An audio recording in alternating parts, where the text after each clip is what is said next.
রোগানুশেষান অপহংসি তুষ্টা রুষ্টা তু কামান সকলানুভীষ্টান ত্বমাশ্রিতানং ন বিপন্নরানং ত্বমাশ্রিতা হাস্ত্রয়তাং ত্রয়ান্তি।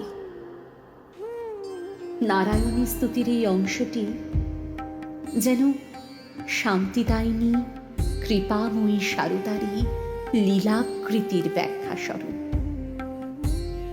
আমরা জানি সারদা তুষ্ট হয়ে মনের আধি দেহের ব্যাধি দূর করে শান্তি দিয়েছেন অগণিত আর্তকে, আবার রুষ্ট হয়ে কামার্তকে তার লালসার পথ থেকে সরিয়ে এনে রক্ষা করেছেন, তাকে শ্রেয়মুখী করে দিয়ে। এমন দৃষ্টান্ত বিরল নয়। তিনি নিত্য মঙ্গলা, তার তুষ্টি ও রুষ্টি উভয়ই আমাদের মঙ্গলের জন্য, নচেৎ কল্যাণময়ীর রোষ বা অপ্রসন্নতা কোনো অবস্থাতেই কল্পনীয় হতে পারে না। কৃপাময়ী, এই যার সদাকালের পরিচয়, অভয়া, বরদা, জনতাপহরা, শরণাগত সেবক তোষকারী, প্রণতার্তিহন্তি, দয়া স্বরূপা ইত্যাদি যার ভুবন বিদিত নাম, তার অসন্তুষ্টি বা রোষক দৃষ্টি নেহাতি আমাদের অজ্ঞান সৃষ্ট গল্প কথা মাত্র। অবশ্য এমন গল্প কথা রচনারও প্রয়োজন আছে। সাধারণ নিম্নাধিকারীকে সুপথগামী সৎ প্রবৃত্তি পরায়ণ করে ভয়ান্বিত ভক্তির মাধ্যমে তাকে প্রকৃত ভক্তির দিকে আকৃষ্ট করার উদ্দেশ্যে। প্রথমে উদ্ধারণ, পরে অপবাদ। বেদান্তের এই পরিভাষা এখানে তুলনীয়। অপবাদ হলেই সকল গল্পকথার অবসান অজ্ঞানের নৃবৃত্তি। বর্ণহীন আকাশকে নীলাকাশ বলা যেমন, অনন্ত কল্যাণময়ী জীব দুঃখা সহিষ্ণু মাকেও তুষ্ট বা রুষ্ট মনে করাও অমনি আরোপ মাত্র। একেই বলে উদ্ধারক, যে বিচারের দ্বারা আকাশে আরোপিত বর্ণ বা রঙের ধারণা ঘুচে যায়, যথার্থ বর্ণাতীত আকাশের জ্ঞান হয়, তারই নাম অপবাদ। উৎকলিত স্তবাংশটি তাই বিশেষ প্রণিধানযোগ্য। রোগানুশেষান অপহংসি তুষ্টা। মাগো, যখন তুমি তুষ্ট হও, কৃপা দৃষ্টি করো, তখনই অশেষ রোগ যাতনা থেকে নিষ্কৃতি পাই আমরা। ঋষিমেধা ঠিক তাই তো বলেছেন। কিন্তু এখানে অনুচিন্তনীয় বিষয়টি হচ্ছে এই যে, যিনি সর্বতপূর্ণা, তার আবার তুষ্টি অতুষ্টি কি? তিনি যখন জগৎব্যাপিকা সর্বস্বরূপা, তখন তার আবার কৃপাদৃষ্টি অকৃপাদৃষ্টি কখন কার প্রতি? ঋষিমুখের ওই তুষ্টাপদের মধ্যে এক আশ্চর্য গুরু দোতনা রয়েছে, সেটি ধরতে পারি না আমরা। ওই কথার মর্মরস হচ্ছে এই, মা, যখন তোমার তুষ্টি হয়, অর্থাৎ নিয়ত তুষ্টাপূর্ণা তুমি, এই ভাবটিকে যখন আমরা বিশেষভাবে উপলব্ধি করতে সক্ষম হই, তুমি সততই কৃপাসমুখী, নিত্য প্রসন্না তোমার আপন সৃষ্টির প্রতি, সকল সন্তানের প্রতি। যখন এই সত্যটি আমাদের প্রতীতিগম্য হতে থাকে, তখনই আমরা সংসারের অশেষ রোগ যন্ত্রণা থেকে মুক্ত হতে পারি। তখনই বলি, মা তুষ্টা। অশেষ রোগ, রোগ তো একটি নয়, সংসারের রোগের শেষ নেই যেন। আধ্যাত্মিক আধি দৈবিক আধি ভৌতিক যাতনার কি অবধি আছে জীবের? আবার শুধু কি স্থূল শরীরেরই রোগ? সূক্ষ্ম ও কারণ শরীরেও রোগ লেগে আছে। আধ্যাত্মিক আধি দৈবিক আধি ভৌতিক আদি রোগ স্থূল শরীরকে ক্লেশ দিচ্ছে, অশান্তি আনছে। সূক্ষ্ম দেহেরও রোগ আমাদের জীবনকে অতিষ্ঠ করে তোলে, যার অপর নাম মানসিক বিকার। অতঃপর কারণ শরীরের রোগ, যার জন্য যাতনাভোর জীবন ভোর চলে।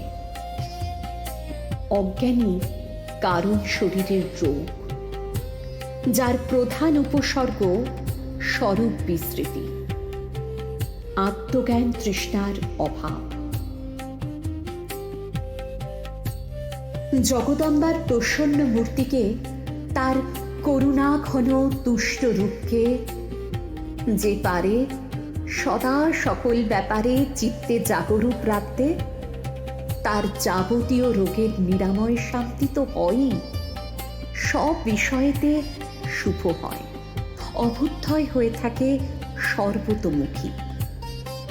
ঋষিকৃত মাতৃস্তুতিতে এই কথাটাই ব্যক্ত হয়েছে। জগৎজননীর নিত্য কারুণ্যকে উপলব্ধি তার তুষ্টির প্রকাশ।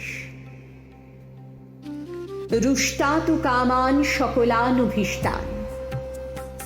মা, তোমার রোষে সমূলে সর্বনাশ, সর্বকামনার বিলয়। তুমি রুষ্ট হলে আমাদের কামনা ও অভীষ্ট দুই লোপ পায়। বাহ্যত তোমার রুষ্ট রূপকে কল্পনা করতেও ভীত হই আমরা। মায়েরই সন্তান পালিকা কঠোর মূর্তিতে ভীত যে জন, মায়ের রোষকে সেই উপলব্ধি করতে সক্ষম। যার উপর তোমার রোষ, তার দৃষ্টিতে তুমি ভয়ঙ্করী, ভীষণা। অপ্রসন্ন তোমার মূর্তিতে সে নিশ্চয়ই সন্ত্রস্ত হয়। তোমার রোষদৃপ্ত রক্ত নয়ন তাকে অশুভ প্রেয় থেকে ফিরতে বাধ্য করে। এই প্রত্যাবর্তনই তো তার জীবনের শুভ। যথার্থ মঙ্গলের সূচনা তো তখন থেকেই। উল্লিখিত স্তোত্রাংশে লক্ষ্য করার বিষয়, কামনা এবং অভীষ্ট সমার্থকবাচক দুটি শব্দের প্রয়োগ একই পংক্তিতে। এরা সমার্থক হলেও কিঞ্চিৎ পার্থক্য রয়েছে উভয়ের তাৎপর্যে নিহিতার্থে। কামনা বর্তমানকালের, অভীষ্ট ভবিষ্যতের। এখনই যা পেতে বাসনা তা হচ্ছে কামনা, ভবিষ্যতে যা পেতে সাধ তাকে বলে অভীষ্ট। সর্বশুভতা সারদা যখন কোনো সন্তানের গতিবিধিতে ও কর্মে অসন্তুষ্ট হন, স্থূল দৃষ্টিতে তাকে যদি রুষ্টা বোধ হয়, তখন এটিও সুনিশ্চিত যে তিনি অচিরেই সন্তানকে তার চিরাভ্যস্ত মোহের পথ থেকে ঘুরিয়ে এনে আপন স্নেহাঙ্কেই আকর্ষণ করে নেবেন। আমাদের কাম্য ও অভীষ্টের বর্তমান কামনা এবং ভবিষ্যতের যাবতীয় বাসনার বিনাশ সাধনও মায়ের অমোঘ কৃপাতেই সম্ভব। স্থূলচক্ষে সেই কৃপাকেই মায়ের শাসন বা রোষ মনে হয়। সুতরাং কৃপাময়ীর তুষ্টি ও রুষ্টি উভয়ই জীবের পক্ষে পরম মঙ্গল। আমরা কিন্তু সহজ ভাষায় বলে থাকি মায়ের তুষ্টিতে অভীষ্ট লাভ, কিন্তু সে অভীষ্ট ঐহিক বাসনার পূর্তি নয়।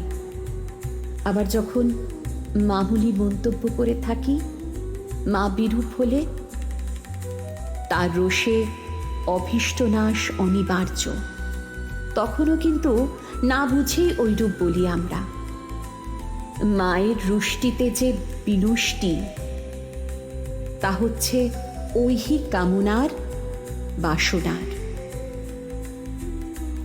ভোগ সুখের স্বাদ বা অভীষ্টই মা নাশ করে দেন। মোট কথা, বুঝেছি আমরা সর্বশুভঙ্করী শারদার তুষ্টি রুষ্টি জীবের পক্ষে সদাই শান্তিপ্রদ, নিত্য শ্রেয়দায়ী। তাই তো আমরা মায়ের দুয়ারে পড়ে আছি, দ্বার প্রান্তে বসে বলি, নাই বা ডাকো রইব তোমার দ্বারে, মুখ ফিরালে ফিরব না এইবারে, বসব তোমার পথের ধুলার পরে, এড়িয়ে আমায় চলবে কেমন করে?